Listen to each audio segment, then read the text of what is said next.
All right, boys, if you guys want to mic up for me real quick. Do I want to mic up? And then if you guys want to say any vocal exercises beforehand, feel free to. Pow, frau, mau, cow. Pow, frau, mau, cow. Pow, frau, mau, cow. Unique New York. The Human Torch. Sorry. The Human Torch. The Human Torch. All right, I got a motion. All right. Pow, frau, mau, cow. Sounds good on my end. All right. And then whenever you guys are ready. Hey, everybody, you're kicking it with the Homeboys and the Homeboys podcast. My name is Clint. Sorry, do you mind? No, that's all right. Hey, Mom. Hey, what's up? I'd be mad, but the truth is, I kind of need him. He carries me on this show. Yeah. I mean, the dude knows real estate. I literally learn more sitting here presenting with him than I learn at any other point in my career. Same. You know, I mean, what's wrong? You might want to hear this. Let me put it on the speaker. I mean, Scott kind of carries me every time that we do anything in the office. He's a lot smarter than I am. He's more charming. I appreciate you saying that, but the truth is, I don't know where I'd be without him. He's the total package. All right, well, I love you too, Mom. All right, bye. All right. Sorry about that, boys. No, I kind of Don't screw this up for me. Are you ready? I kind of wish you didn't come back. You bring the show down. You don't know anything about real estate. Wow. All right. Well, you screw up a glass of ice water. Yeah, that's what I've been told. All right. Well, whatever. I don't need you, but let's do this anyway. Well, thanks for letting me sit here with you, Your Hey, Majesty. Don't mention it. Can we get this started? Yeah. Okay. And action. Hey everybody, before we start the show, we actually have an outline that goes with the episode that you can follow along with as you listen. You can find that on our website on the podcast tab down on the blog section.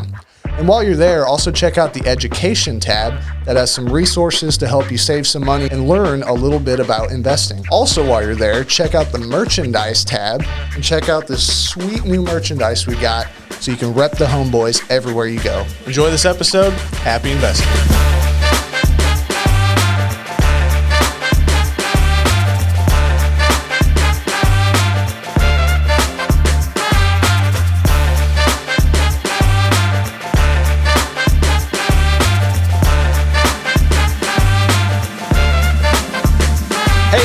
You're kicking it with the Homeboys and the Homeboys podcast. We got a really exciting topic to talk to you today. My name is Clint Wetherill, and we are discussing your real estate team, surrounding yourself with the best possible people that you can to ensure your success. I'm here with my buddy, as always, Dr. Adams. What's up? Living that dream, you know. This is a pretty cool topic. It's something that I think you and I have done a really good job with. We're going to talk about the different categories, kind of people that you want to make sure that you have in your corner and that they're good. Things like attorneys, accountants, realtors, property managers, and then just fellow investors. You want to be around people who share your visions and are pros in their little corner, in their little section of the world, and are in your corner fighting for you. But before we get to that, what's new? I got my daughter's birthday today. Pretty stoked up. We got a 6-year-old at the Hizzy. We're going out for some cake and ice cream here a little bit, so I'm pretty stoked up. I'm pretty excited about the party Saturday. Got a big party Saturday. Uncle Scott's going to be there. Heck yeah. Uncle Scott, they're already calling for you, so you got to be there. Oh, I'm going to get them all riled up as much as I can, and then I leave, the usual. Well, good. Just then terrorize my house as they always do. That's my job as an uncle. But your kiddos are on the opposite end of the spectrum. They're getting their college apartment together and getting ready to move, and yeah, there's a little gap period right now where Lily's going to be between places and Ivy's home for the summer, so they're around the house a lot right now just because it's kind of a transitional couple weeks here before school starts and they get to move into their apartment. So it's been great having them around. I think it's important to note that the Into the Wild podcast intro that we did a few weeks back, the voiceover work was Scott's daughter. Here they are in their natural environment. Let's take a closer look. That's right. Ivy, and man, she's incredible. Yeah. It was amazing. Like she pulled off the Australian accent on there, and she's got some skills when it comes to that. She's very passionate about acting, and as such, she's had a lot of roles where she's done different foreign accents. She did a Russian milkmaid, whatever the heck that was back in the day, and she's had all these roles with these foreign accents, and she's good at it. So it's fun. We bought her a microphone. I don't know if you know that. You split the cost with me. Cool. Bought her a microphone so she can do more of them when she's up at school and send them to Bryce. Well, the Homeboys are going to be bringing her into the studio a lot more often. I love it. Exciting, for your girls to be doing that. But yeah, this is something that's fun to talk about because I feel like a big part, of my success for sure is the people I've surrounded myself around, and you are a huge part of that. For me, and I'm just gracious that I've got access to your dementia, at all times, as George Costanza. My demented says in thinking. Seinfeld. You ever just get down on your knees and thank God that you've got access to my dementia? Uh-huh. But no, in all seriousness, I think that's part of what makes both of us tick. I think we work well together, and I know that we've got some other people that we've attached our boat hitch to as well. But it's very, very important to do that as early as humanly possible. I agree. It starts on the partnership level. If you're going to have a partner, I think it's very unusual to have two people who are as like-minded as we were, who had our own success apart from each other, to come together. Mm-hmm. One of the things that I think made our partnership so great is you didn't need me. You were doing just fine on your own, and vice versa. Mm-hmm. Yet we saw the potential that joining forces could do, and it's really catapulted us and our businesses to the next level, and it's been a heck of a ride over a couple of decades here. And we were talking about it yesterday. We had a lunch, company lunch, and one of our employees was my secretary before you and I got together. Mm-hmm. And it was fun to compare and contrast, pre our businesses to what they are today. And, and I think it's a good place to start on partnerships and having a partner in business, because I think it's very difficult to do a lot of times, to get people on the same page. So, partnerships aren't for everybody, and that's okay. For sure. Yeah, we don't recommend it for everyone. Mm-hmm. In fact, they're usually less successful. They fail more often than they succeed. Mm-hmm. No doubt. So be very Every careful. business does, and then you mix in a partnership on top of that, and your odds just keep getting smaller and smaller of success. So I would be very wary. I got lucky finding, one of the greatest experts in our market, who happened to also be one of my best friends, for us to come together. But that's rare. I think we're very lucky that we had that. So if you're going to do a partnership, very blessed. But if you're going to do a partnership, I would be very careful. And we don't even suggest it. We don't even suggest doing a partnership just because we have it, and we're one of the lucky few who made it, successfully that way. That doesn't mean you have to do it that way, for sure. I think one thing that helps if you are going to go into a partnership is look at compliments, like how you complement one another. For us, your acquisitions and knowledge of sheriff sales and short sales and some different auctions and different things that I wasn't even really involved in at all at that time. Right. That opened my eyes a lot. To especially to how many we could do at one time. Right. I was doing a lot of the contracting and property management stuff. Right. So we complemented one another very well. So if you are going to get into a partnership, I think it's important to look at what your skill set is and be realistic with what your skill set is. A lot of times people think, oh, I'm just great at all of it and I can do all of it. No, you can't. It's hard to be an expert in everything within the broad world of real estate. So, really be honest with yourself of what your skills are and look at what your partner could bring to the table. We see a lot of a lot of our clients are husband and wives or couples that invest together in real estate, and we see that done fairly successfully. I always caution that marriage is way more important than any money you could ever make in real estate. So don't put your marriage at risk if you think that it would be a burden on the marriage in any which way. Which there is stress in investing in anything. Oh my gosh, much less real estate. So I'm an just alpha be male, careful. and my wife is smarter than I am. Can Right. you imagine how that Yeah. would work for the two of us? Right. It's not for everyone. So I would caution you to be careful. Make sure you honor your marriage first and real estate second. So just don't do it together if you think that Right. that would be an issue. Is my thing. So that kind of we got that out of the way. Who do you go into business with, or do you even go into business with somebody? You don't have to, but if you do, be cautious. Mm-hmm. So what are we talking about when we say surround ourselves with the right people? What are you looking at? Who are you looking at? I think you start with the professional services that you need.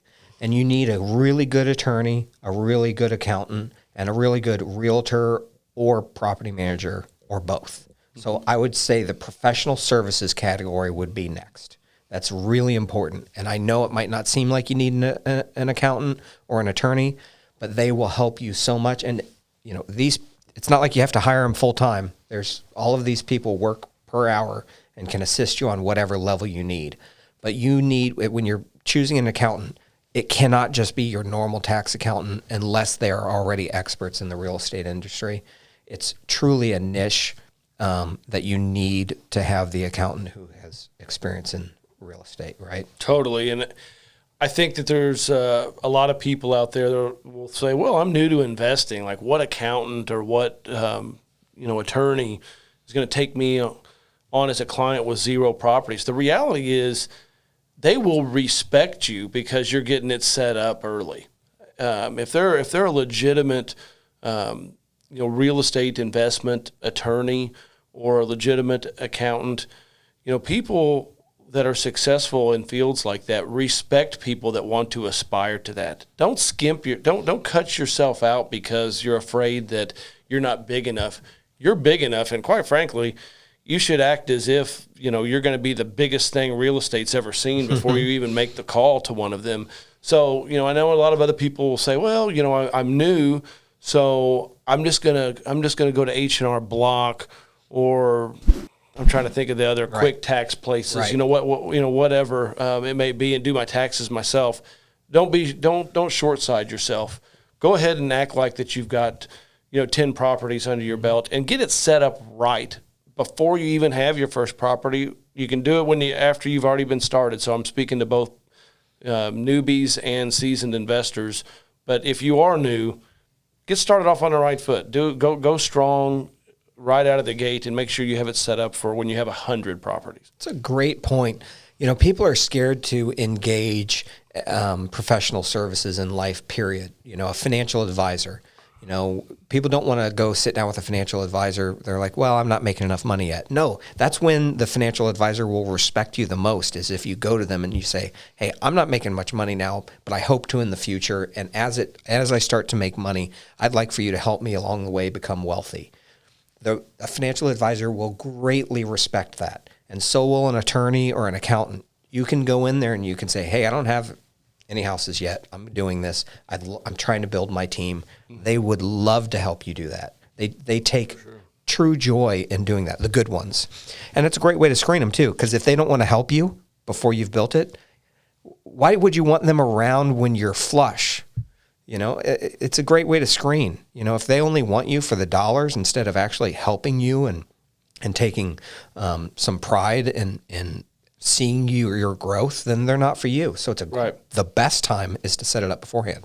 So you got accountants, attorneys. Again, you need someone who practices real estate law very specifically. You could, I guess, go to someone who's just contract law, but I can tell you a huge mistake on my part, something that I did wrong, is I didn't get set up with a real estate attorney early on, and then I had a big asset, protection liability hanging over my head that I didn't even know existed. Now, thankfully, it never really caused me any angst or any issues, but man, there was a lot of unwinding after I got to a certain size in my investment career of making sure I had everything, in order, because it was just all over the place. And had I started day one, it would have been so much easier. Yeah.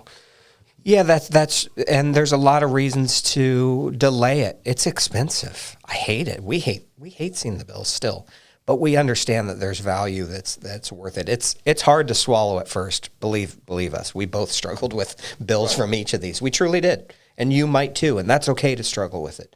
I think in the long run, though, you will look back and be glad you did. In fact, I know you will. Okay, we're talking. We've talked about the legal and financial services piece. So let's talk about your actual real estate advocates, the people that you have helping you assist in real estate. So where do you start? Where do you go? Well, most of our clients are going to start with a turnkey provider. That's what most of our clients are looking for. And turnkey, just to quickly summarize for anyone that doesn't know, that's a house that's freshly rehabbed, warranted, inspected, and tenanted, and it's got a pretty little bow on it, just cash flowing and ready for you to take it over. And those same people manage the property ongoing. They do. Then. So then they manage it ongoing. So everything's done for you. You just get an email update each month on any cash flows and wired rents into your bank account each month. It's a real simple way to do it, and that's how most of our clients do it. So you want to start with finding a turnkey provider. So Clint, what's the number one way to screen a turnkey provider? Experience. That's right. And I know there's a lot of people that say, well, then how could there be any new property managers? Not your problem. If you're actually out looking for property management or turnkey services, either one can be the same person. In many cases will be the same person. Ask for their experience. Within our market here in Indianapolis, Indiana, there's not many legit turnkey providers. If you have someone that says that they've been in business for 12 years as a turnkey provider, trust me, they would not be in business for 12 years as a turnkey provider if they were screwing people over. You'd know it, they wouldn't be in business. You see lots of people try to be turnkey providers, and it is so much more difficult than what people actually think it is. Why? Turnkey providers have the huge Rolodex of contractors that they're able to rehab properties. They've got the acquisition skills. They've got the team of people. In our office here in property management, we have 15 employees just for the property management. It's vital to your success. So don't go with someone that is just starting out. We've seen people go with new property management, new turnkey, get burnt. And when you get burnt bad. They run off with your security deposit money that you're still going to owe the tenant. They run off with your rent money. They provide you a house that has not been rehabbed. There's a million horror stories out there. So be very cautious. Property management, turnkey providers, either one. Experience, and make sure you do your homework. But anyhow, that is for turnkey and property management. Some people go the path of realtors. I think it's important to talk about real estate agents as well. So the same holds true with experience with a realtor. You need to find somebody with at least 5 years of experience. And I'm sorry, I know everybody's got to start, and I feel bad for those realtors for those first 5 years. But this is something very serious. Let them get their practice with someone else. Don't be the guinea pig. Don't be the guinea pig. And so you want to find a realtor that specializes in investment real estate. This is so important. If you're just going to go with a realtor to help you find houses and do this instead of a turnkey provider, first of all, you're going to be very involved then, because that realtor doesn't do much other than find the house for you and help you close that transaction. After that, you're on your own. They may have some contractor contacts and some other little contacts, but you're still on your own. So with a realtor, there are two types of realtors. There's a traditional realtor. This is in residential. There's lots of types of realtors. In residential, there's a traditional realtor who goes out and shows people homes and says, here's your next home, lists homes. And then there's investment realtors, investment property realtors. you have to go to an investment property realtor. That's either someone who lists them for banks, foreclosures, or their team that specializes in helping the investors acquire them, or a realtor that specializes in representing investors. You have to work with those. It's the residential traditional realtor does not understand this all of the ups and downs. It takes many, many, many years to understand how investment real estate works, what deals are, what doesn't, and all of those things. Many years. So you have to go to somebody with experience, specifically investment real estate. Do not call your normal realtor that you work with. And you could call them and say, do you have somebody in this specialty that you could refer? But besides that, do not use them. I'm sorry. I know you may have a relationship with them, but they are not the expert that you need in your corner for this. But my brother is dating a girl that just got her real estate license. Right. Do not use friends of friends of friends unless that person is specifically an investment realtor with lots of experience. It really drives me nuts to see the choices that some people pick in real estate agents. I mean, just think about what could go wrong when you're buying paying tens of thousands of dollars, sometimes hundreds of thousands of dollars for a piece of real estate that determines your financial future or could break your financial future, and you're going to go in with somebody that has no idea what a foreclosure is or no idea what a short sale is or has never represented an investor, doesn't have any Rolodex of contractors, doesn't know the specialty contractors in the fields.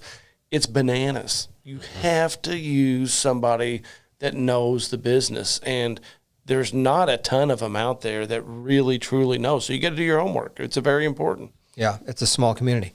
And besides that, you want to surround yourself with other like-minded investors.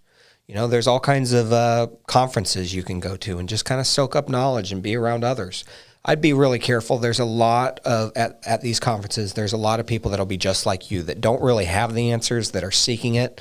And sadly, some of the people who don't have the answers and are seeking it pretend like they have the answers. It's kind of a weird anomaly in this world.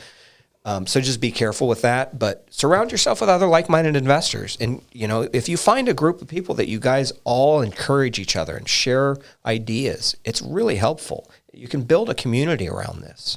We're lucky enough to be plugged into the local community here with investors, and we all know each other. All our competitors, they're our friends. The biggest competitors we have in our business are our good friends. They are. That's our show for today. Very important. Surround yourself with the right people. Take it very, very, very, very seriously and get started today. This guy's a genius. I'm holding on to him like grim death. Till next time, happy investing.